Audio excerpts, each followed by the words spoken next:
Whether one makes contact with Aldous Huxley through his writing or in personal conversation, the impression that comes almost immediately is that of a uniquely versatile, omnivorous intellect, constantly searching and probing with a clean, cold incisiveness. He has been a Western writer who, even as he looked at life with an Eastern perspective, measured it against the backdrop of contemporary science. On the afternoon that we met and talked, I asked him what was basic and substantial in a man's life.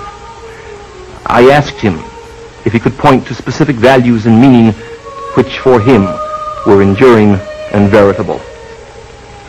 Well, I think I would want to say that the two essential and important and indispensable things are, first of all, intelligence in the widest possible sense of that word, and goodwill, or in the old-fashioned word, charity, love.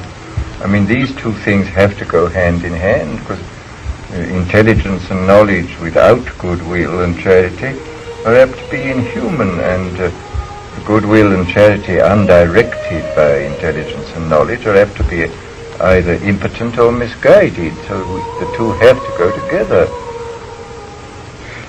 The intelligence factor, is this a very inclusive thing for you? To me, completely inclusive. I mean, it includes, so far as I'm concerned,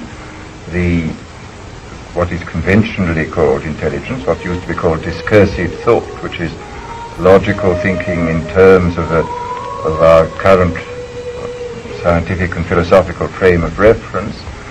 But it also includes, so far as I'm concerned, the intelligence in the sense of general awareness, of an awareness, so to say, on the non-verbal and non-conceptual level. I mean, we have to have both. I think it's very, very important to insist from the beginning that we are living in many diverse and even, in some sense, incommensurable universes at the same time, and that our business in life is somehow to make the best, not only of both worlds, because there are more than two of all the worlds we live in. And among the worlds we have to make the best of, first of all, this world of discursive thought, the scientific and philosophical and practical world, and at the same time the world of non-verbal immediate experience. These are the two kind of worlds in the worlds of intelligence which we have to make the best of.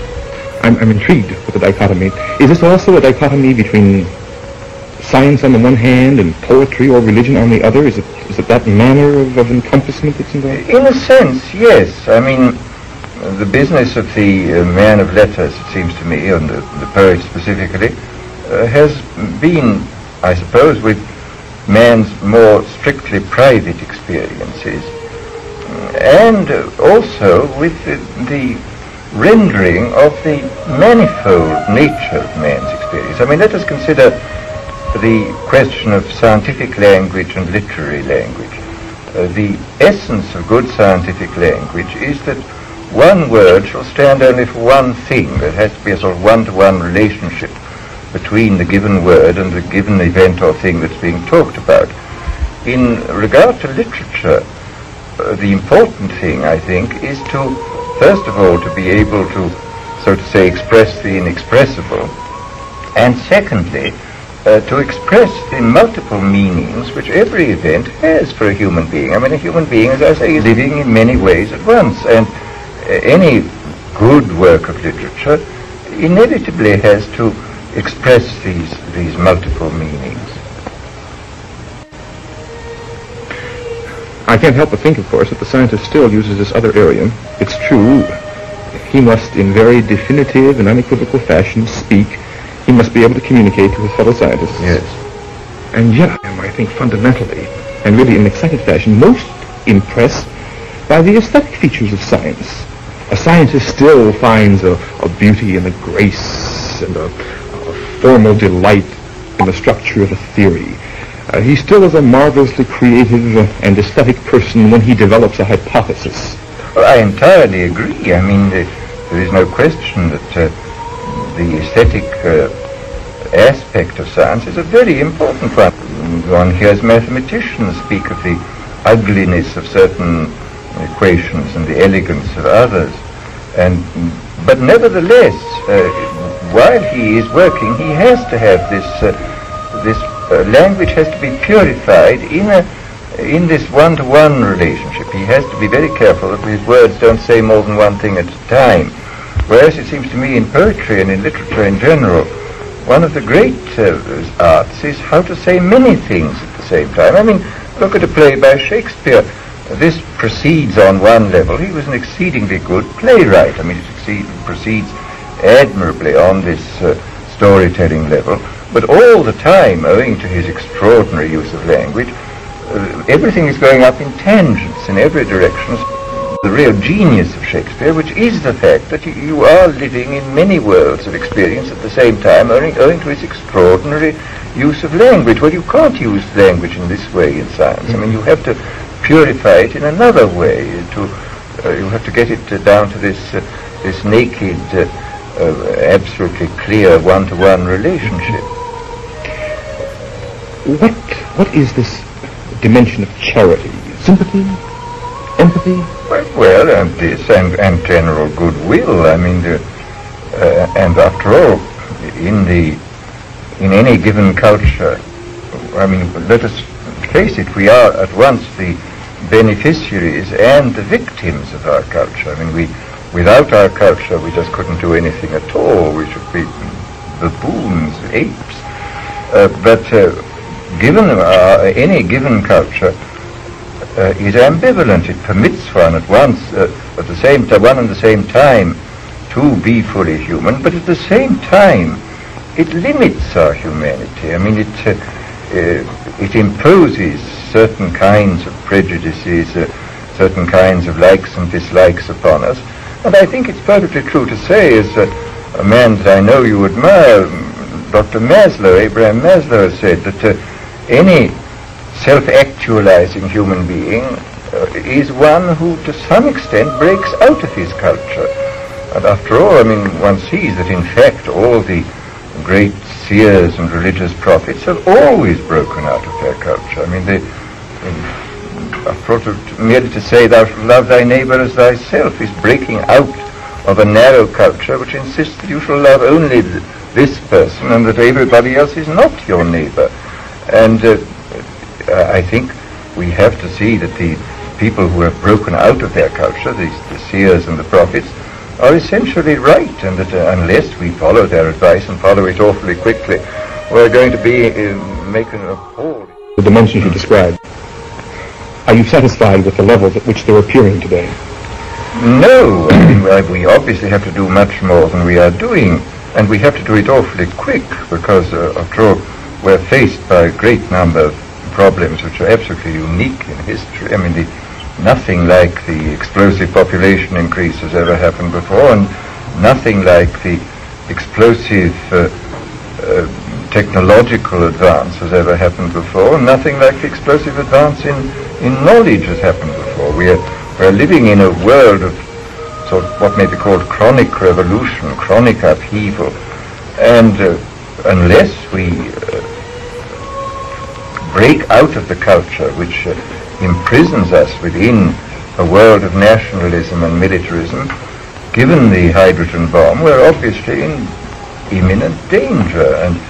And also, given this kind of culture which causes us to spend an enormous proportion of our resources on the armament race, we are not going to be able to solve the ecological problem of man upon the earth. We are not going to be able to solve the problem of a species which is increasing at the rate of 50 millions per annum on a limited environment. I mean, this is going to require all our goodwill and all our intelligence and all our knowledge.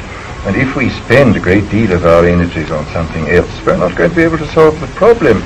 Moreover, I think that if we look at this problem, we may get away from the perfectly insoluble problems of power politics onto the soluble, possibly soluble problems of ecology. I mean, I think that it's high time that we started thinking not merely in terms of politics and ideology, but in terms of biology and the relationship of man to his environment. And only in this way, by shifting the attention from what cannot be solved, which is the clash of power, but to what perhaps can be solved, which is the future of humanity upon this planet, shall we be able to escape from this frightful impasse in regard to power politics which we face at this moment. I grant that the injunction is well taken, and I too share your concern. For me, it's an outright terror from time to time. And yet I think, while it's certainly important to pose the question, to think about the problem, what does one do? Well, now this is the real problem, because I mean, nothing is easier than to formulate high ideals, but few things are more difficult than to discover the means whereby those ideals may be implemented. This is the real problem. I mean, one has to dream, but one has to dream in a pragmatic way to consider how we can obey the injunction to love our neighbors and to behave with goodwill. I think one of the basic problems is somehow to find means whereby the extraordinarily violent drives of our instincts and our emotions can be given expression without doing harm either to ourselves or to our neighbors. There are educational possibilities in this, then? I think so. I mean, I hope so, because otherwise I don't know what we're going to do. Well, this is my concern also. I certainly see psychotherapeutic possibilities, but it's so long and so slow, and there are just so many people, and as you suggest, not much time. Well, for this is, I do think, the gravest problem. I mean, I think our space of maneuver at the present is very small. I mean, look at what is happening to the underdeveloped countries. The pressure numbers upon resources is so great. It seems quite unlikely that many of these underdeveloped countries will ever be able fully to industrialize, because all their resources will simply have to go into feeding the new generation as it appears year by year. And they will never be able to stand back far enough to be able to industrialize, and that it will be like the parable of their development will be the parable of the Red Queen in Alice Through the Looking Glass. Remember that Alice and the Red Queen ran like mad, and at the end of a long period of running, they found they were standing in the same place. And the Red Queen said, yes, in this country, you have to run as fast as you can to stand in the same place, and to get somewhere else, you have to run twice as fast as you can. And this, unhappily, is the situation, I think, of many of the underdeveloped countries at this moment. This is the tragedy of our world, and unless we do something extremely rapidly and extremely efficiently about this, we're going to be in the gravest trouble. Are there things that we might do, things that for you represent good bets for altering educational emphases? Well, I mean, I'm quite sure we have to think intensively about this and to experiment. This is finally the problem of what you do about the irrational. I mean, after all, we have built into us neurologically a kind of Jekyll and Hyde. We have the ancient brain stem, which goes back to enormously remote evolutionary past, and we have a relatively modern neopallium or cortex on top of this, which is quite recent, and the one tends to upset the other. I mean, the Jekyll and Hyde are in a sense built into us. And this is the whole natural, genetic basis of the conflict in which man has always lived. And we have to recognize this fact, and we have then to work out the best possible ways on every level, physiological, psychological, educational, sociological, to cope with this fact. And the question, I suppose, would come up, education for what in all of this?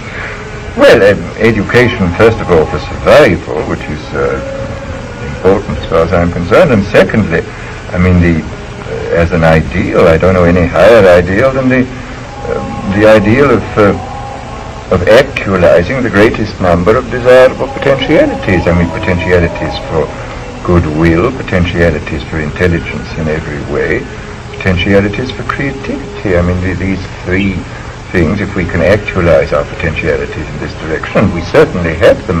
We have potentialities which have not been actualized. Then we've done something. We really have made the best of